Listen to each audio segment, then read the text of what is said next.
pripremamo testo tako što u jednu posudu sipamo 400 ml tople vode. Zatim stavimo 5 g suvog kvasca, malo ovako sve to varjačom ili rukom promešamo, a onda dodajemo 600 g mekog brašna. Opet varjačom mešamo, a zatim dodajemo i 1 kašičicu soli.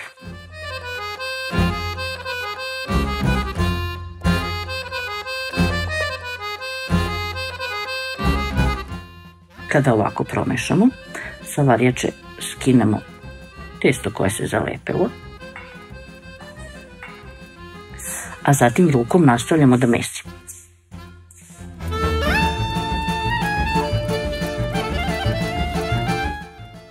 Mesimo dok ne pokupimo sav ovaj višak iz posude. Sad kad to uradimo, ovo ćemo sve da raspravimo pa ćemo nastaviti da mesimo na stolu.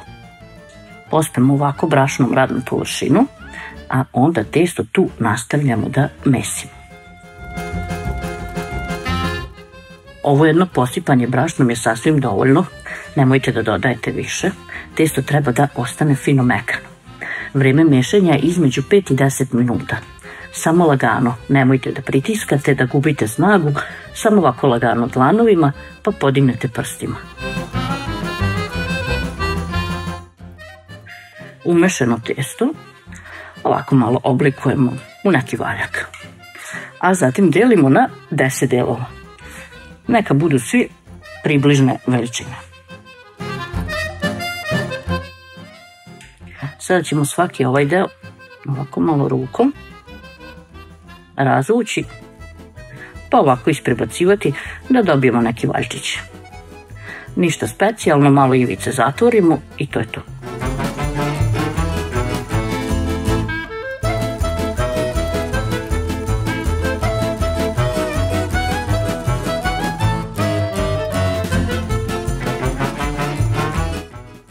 I evo ga, 5 minutića i gotovo.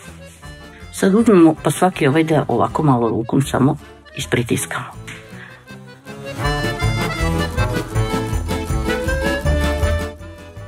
U jednu posudu sipamo između 150 i 200 ml ulja, a zatim ove delove testa ovako uvaljamo u ulje i ostavimo.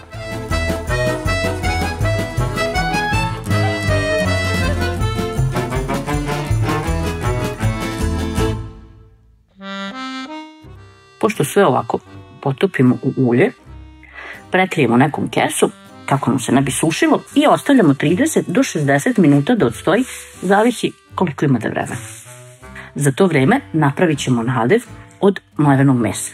Ovdje imam 400 g mlevenog mesa, vi možete da stavite i 500 g, zavisi koliko volite.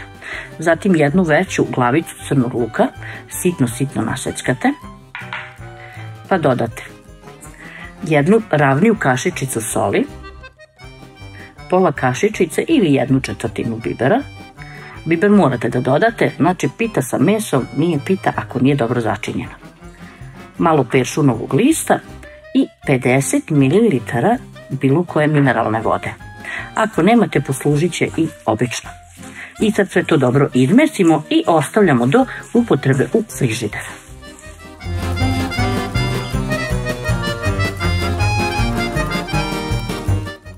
Kada razvlačite kore, onda koristite i sirovo meso. A kada koristite gotove kore, onda meso ovo treba da se prodizda. Sad ovako pokrijemo i nosimo u frižider. Kada nam testo stoji, razvlačimo ga. Prvo ovako malo povuljimo sto, umočimo ruku tu gde je testo, pa malo sto ili raznu površinu ovako namažemo. Uzmemo zatim jedan deo testa, stavimo ga ovako ispred sebe. Slobodno ovako rukom stiskajte. Ovo mogu da rade i početnici. Istiskate ovako sve malo rukom, pa onda razvlačite.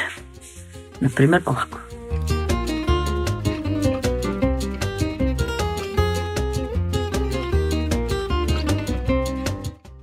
onda ovako krajeve.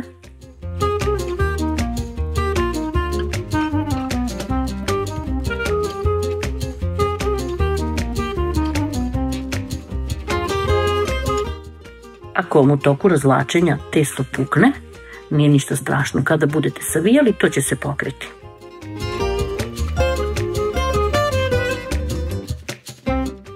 I sad kad ovako razvučete, uzmete malo mesa i stavite ovako cijelom dužinom. I prilike ovako nekako rasporedite. Onda ovaj kraj od sebe prebacite.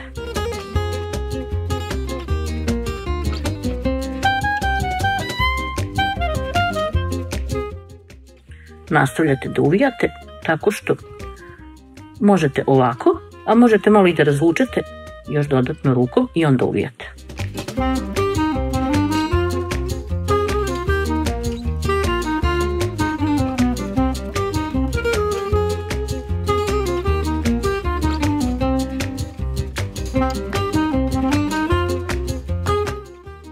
Kada uvijete, napravite ovako jednu spiralu.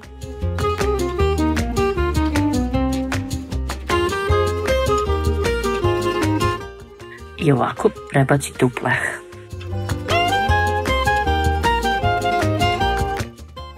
Možete da razvlačite i na drugi način. Uzmete onu kesu što ste prekrili i ovako. Gore dole. Lijevo desno. Opla. Pogledajte koliko je jednostavno. Kada vam testo pređe kesu, pomerite zamok i nastavite. Malo ovako još sve popravite rukom i to bi bilo to. Opet stavimo malo mesa i uvijemo kao prethodni put. I stavimo oko ovoga.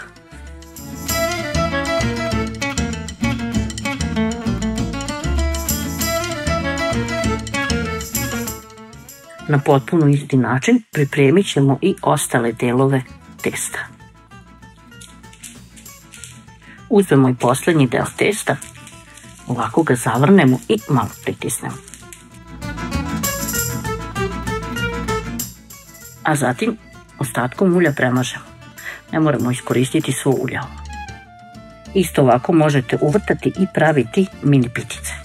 Sad, pošto sam premazala, uključujem rernu da se zagreje na 220 stepeni i tamo za to vreme ostavljamo ovu pitu da odstoji. Pita se ispekla, vreme pečenja je između 35 i 40 minuta. Kada je izvadimo napolje, premažemo sa malo vode.